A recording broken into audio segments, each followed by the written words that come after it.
Welcome back to another video here on Anth.Tech, and in this one we're taking a look at a UPS, not the shipping company, but an uninterruptible power supply unit, which is going to be a really cool thing, especially if you have a PC, not a laptop. So let's go ahead and jump right into the video.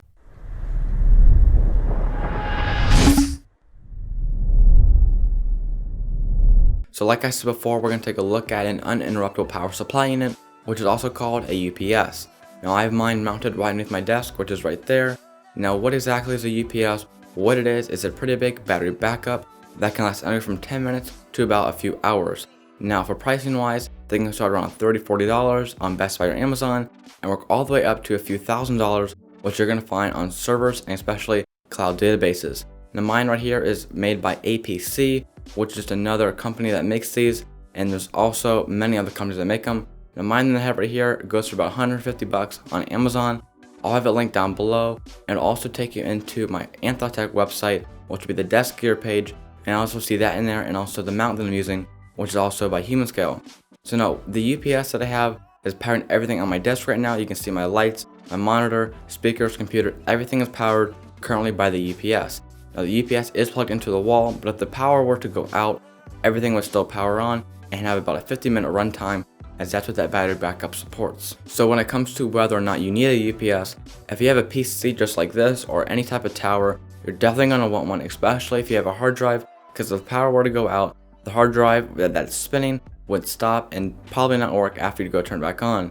Now I have SSDs in mine, but still having the peace of mind, if the power were to go out, I can still do anything like I have on my computer. So if I'm editing in Adobe Premiere, Photoshop, or even playing a game, anything like that, the internet and everything is still working if the power would go out. So it's a really cool feature to have for your computer. So a UPS is going to be really good if you have a tower just like this. So if you have a laptop, they usually have a built-in battery. You're really not going to need it unless you have other accessories like lights or a monitor or anything like that. Then you may want to look at a UPS.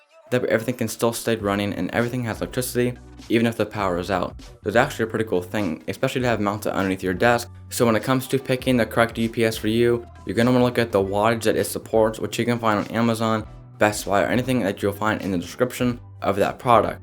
Now mine, I have the APC Back-Ups XS 1300, which I'll also leave linked down below, which will also be my desk gear page, which is on my website. I'll also leave that link down below. But in there, there's a couple menus you can see on the screen, and there's also a full Windows program that you can get on your computer. There's also one available for Mac. So they have both platforms that they can control a lot of things. Let's go ahead and dive right into it.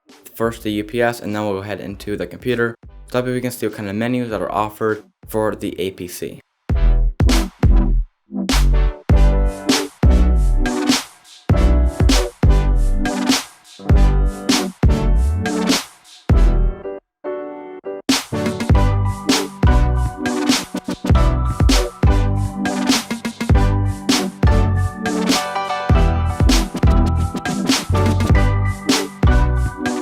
So here is the PowerShoot Personal Edition software that you're going to use for your APC.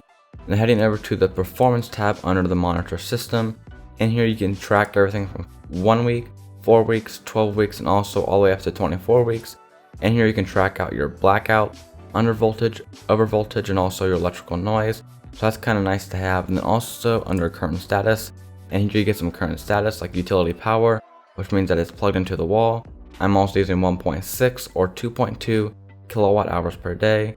I have 100% battery charge, and the last blackout was 227.18. And then I'm also inputting 122 volts.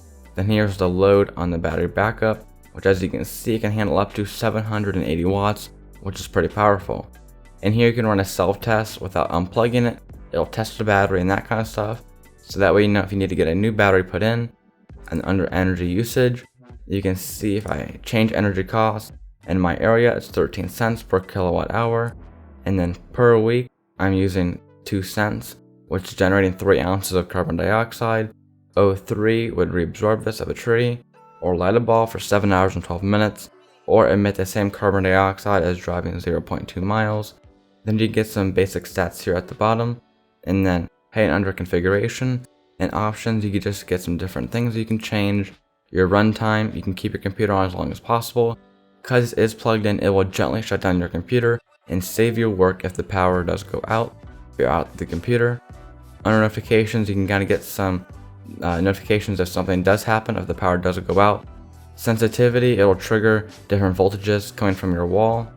Voltage, and here you can kind of see if the AC utility usage goes above, then you can select your voltage here, or below, select your voltage here. Also under energy management, and here you can enable this, that we can save some money and then also reduce your electricity. But yeah, that is going to be the PowerShoot software that you're going to use for your APC. Okay, that's going to wrap up my video about the uninterruptible power supply unit, or also called a UPS. I'll leave a link to mine down below where you go and check it out. And also, if you found this video useful, please don't forget to smash the like button down below, as it really helps out. And also, please don't forget to subscribe to the channel, as it also really helps out. And also, don't forget to subscribe to the premium subscriber portal, which is on my website. I'll leave that link down below. Go ahead and use code YouTube to get your first month for free on there. And again, you will get early videos and also paid only content that will only be on that portal. And that's going to wrap up the video. And as always, stay classy.